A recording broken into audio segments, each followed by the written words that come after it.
Hi hello வணக்கம். இன்னைக்கு நம்ம சமையலில் மாங்காய் பச்சடி வாங்க செய்யலாம். மாங்காய் பச்சடி மாங்காய் சீசன். அதனால ஒவ்வொரு நாளைக்கு ஒவ்வொரு விதமாக செஞ்சு சாப்பிடலாம். அன்னைக்கு மாங்காய் தொக்கு பச்சை மிளகாய் போட்டு தொக்கு பண்ணும். இன்னைக்கு காஞ்சி மிளகாய் போட்டு மாமிடிக்காய் பச்சடி பண்ணிக்கலாம். பச்சடி இந்த மாதிரி 2 மாங்காய் இது நல்ல புளிப்பாக இருக்கு. 2 மாங்காய் இந்த மாதிரி பொடியாக நறுக்கி வச்சிருக்கேன். அதுக்கு கொஞ்சம் புளிப்பாக இருக்கிறதுனால காரம் ஒரு 15 காஞ்ச மிளகாய், கொஞ்சம் வெந்தயம், கொஞ்சம் பெருங்காயம் இதெல்லாம் வறுத்து மிக்சியில் போட்டு அரைச்சி தாளிக்க வேண்டியதுதான். சிம்பிளான மெத்தடு, சூப்பரான சுவையான பச்சடி. சூப்பராக இருக்கும். சூப்பராக இருக்கும். இப்போ முதல்ல பெருங்காயம் போட்டு, காஞ்ச மிளகாய் போட்டு, வெந்தயம் போட்டு எல்லாமே ஒன்றா சிகப்பாக வறுத்து எடுத்துக்கணும். அன்னைக்கு பச்சை மிளகாய் பச்சடி, பச்சை மிளகாய் போட்டு அப்படியே பச்சையாக நம்ம தொக்கு மாதிரி பண்ணி தாளித்தோம். இன்னைக்கு வறுத்து காஞ்ச மிளகாய் போட்டு நல்லா வறுத்து எடுத்துட்டு பச்சடி பண்ணலாம். பார்த்தீங்களா, நல்லா சிகப்பாக. இதெல்லாம் வதக்க வேண்டியதில்லை, அப்படியே போட்டுக்கணும். ஸ்டவ் ஆஃப் பண்ணிக்கலாம். இது கொஞ்சம் நேரம் ஆறுனதுக்கு அப்புறம் மிக்சியில் ஒன்றா சேர்த்து போட்டுக்கலாம். இப்போ நல்லா இது ஆறிடுச்சு. மிக்சியில் போட்டு முதல்ல இது பவுடர் பண்ணிக்கலாம்.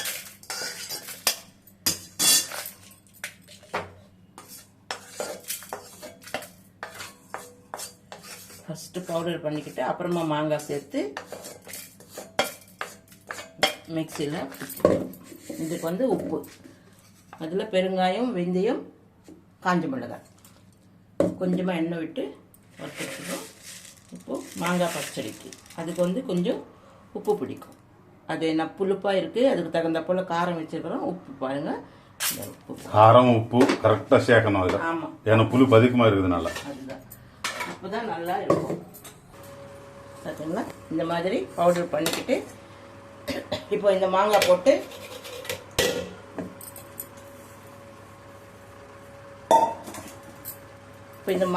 கொஞ்சம் மறுபடியும் மிக்ஸ் பண்ணணும். ஆமாம், கொஞ்சம் அரைச்சிக்கலாம். நான் ரொம்ப பொடி பொடியாக இருக்குது இல்லையா, கொஞ்சம் நைஸாக.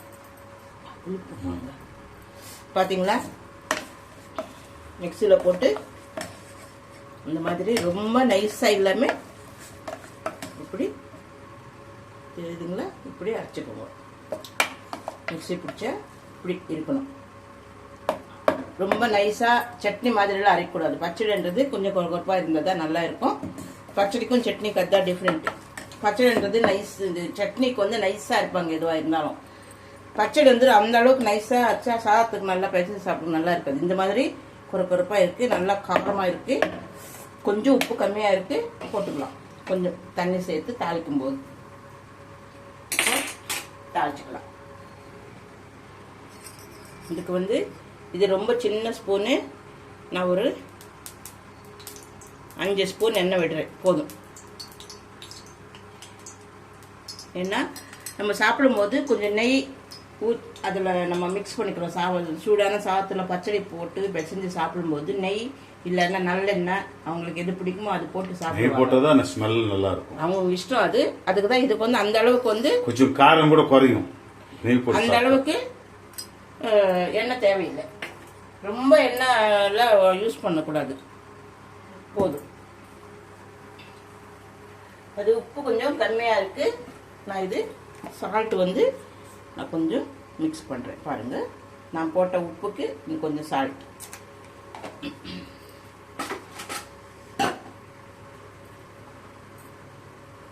இது மாங்காய் பச்சடி, அது மாங்காய் தொக்கு. இதையும் தொக்குன்னு சொல்லலாம். இது ட்ரை சில்லிஸ். ஆமாம், இதான். அது கடுகு போட்டாச்சு.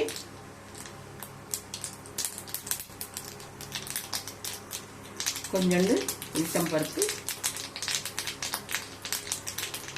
கொஞ்சம் ஜீரகம்.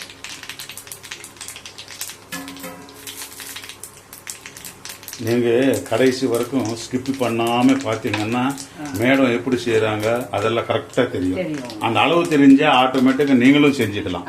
அதுக்கு தான் உங்களுக்கு நான் சொல்கிறது என்னன்னா, ஒரு வாட்டிக்கு 2 வாட்டி ஏன் சொல்கிறேன்னா, நீங்கள் ஸ்கிப் பண்ணாமல் பார்த்தீங்கன்னா நான் என்னென்ன போட்டிருக்கேன், எப்படி செய்யணுன்றது உங்களுக்கு கரெக்டாக தெரியணுன்றதுக்காக தான்.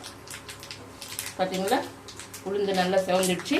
இப்போ இந்த பச்சடி வந்து அதில் நம்ம போட்டு கொஞ்ச நேரம் கருவேப்பிலை மரக்கட்டையெல்லாம் கையில் தான் வச்சுருக்கேன். கருவேப்பிலை கூட போட்டாச்சு. இந்த கருவேப்பிலை போட்டாச்சு. இப்போ இந்த பச்சடி வந்து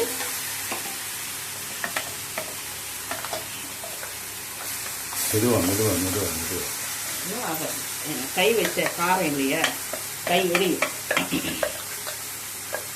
அதுக்காக ஆஹா, நல்ல ஸ்மெல் வருது. காரமான பச்சடி நீங்கள் ஒரு ஃப்ரிட்ஜில் வச்சு எடுத்துக்கிட்டு நான் ஒரு 10 நாள் கூட வச்சு சாப்பிட்டுக்கலாம். ஆனால் வெளியில் வச்சா மட்டும் 1 நாள் 2 நாள் தான் இருக்குது. இப்போ நீங்கள் வெளியில் வைக்காதீங்க. குண்டூர் காரம்னா இதாப்பா, குண்டூர் கார பச்சடின்னா. உங்களுக்கு அந்த அளவுக்கு காரம் வேணாம் அப்படின்னாக்கா இந்த 2 காஞ்சி மிளகாய் வந்து நீங்கள் கம்மி பண்ணிக்கலாம். காரம் சாப்பிட்றவங்க நான் வச்ச காரத்துக்கு கரெக்டாக நான் வச்சுருக்கேன். உங்களுக்கு காரம் இது என்னடா இவ்வளோ மிளகாய் வச்சுருக்காங்களே, நமக்கு ரொம்ப காரமாக இருக்குமோ அப்படின்னு நினச்சா கொஞ்சம் காரம் நேரத்தை பார்த்தாவே பயமா இருக்கு, பயங்கரமாக இருக்கு நேரம். நான் புது மிளகாய் இல்லையா, அதனால நான் போட்ட உப்பு காரம் எல்லாமே அது கொஞ்சம் ஒரு நாள் ஊறிடுச்சுன்னா அந்த காரம் எல்லாம் போயிடும். அந்த ஆயில் எல்லாம் ஊறினா தான் நல்லா இருக்கும். பார்த்தீங்களா, பச்சடி எல்லாம் உடனே சாப்பிடக்கூடாது. உடனே சாப்பிட்டோம்னா பயங்கரமாக காரம் தெரியும். மறுநாள் சாப்பிட்டா தான் அது வந்து அதோட டேஸ்ட் இருக்குது. சுவை நல்லா இருக்கும். ஏன்னா அந்த உப்பு காரம் ஆயில் எல்லாமே ஊறுது இல்லையா, அப்போதான் கரெக்டாக இருக்கும். பார்த்தீங்களா, இந்த மாதிரி தண்ணி எல்லாம் தேவையில்லை, அந்த தண்ணியே போதும். நான் கொஞ்சமாக தான் தண்ணி விட்டுருக்கேன், சால்ட்டு கரையணுன்றதுக்காக தான். நான் எப்படி செஞ்சுருக்கேன்னு அதே மாதிரி செஞ்சு நீங்கள் சாப்பிட்டுட்டு கமெண்ட் பண்ணுங்கள், லைக் பண்ணுங்கள், ஷேர் பண்ணுங்கள், சப்ஸ்கிரைப் பண்ணுங்கள். முதல்ல எல்லாருக்குமே நீங்கள் உங்களுக்கு தெரிஞ்சவங்களுக்கெல்லாம் சொல்லி சப்ஸ்கிரைப் பண்ணி அவங்களுக்கு தெரிஞ்சவங்களுக்கு ஒரு லிங்க் மாதிரி தானே இதெல்லாம் 10 பேர் பார்ப்பாங்க. பொதுவாக வந்து யூடியூப்பில் வைக்கிறவங்க எல்லாம் அவங்க வியூஸ்க்காக அது வைப்பாங்க. நம்ம வைக்கிறது வந்து 4 பேர் தெரிஞ்சுக்கணும், அவங்களும் செஞ்சு சாப்பிடணுன்றதுக்காக. மெயினாக நம்ம பசங்கள் வந்து வெளியில் இருக்காங்க, அவங்க பார்க்கணும், அதுக்காக தான் மெயினாக வைக்கிறது. அதோட நிறைய பசங்க இருப்பாங்க இல்லையா வெளியில், அவங்களாம் செஞ்சு சிம்பிளாக இந்த மாதிரி ஒரு பச்சடி பண்ணி வச்சுக்கிட்டாங்கன்னா ஒரு தயிர் வாங்கி வந்து கூட வச்சு தொட்டு சாப்பிட்டுக்குவாங்க இல்லையா. ஓகே, லைக் பண்ணுங்கள். ஓகே.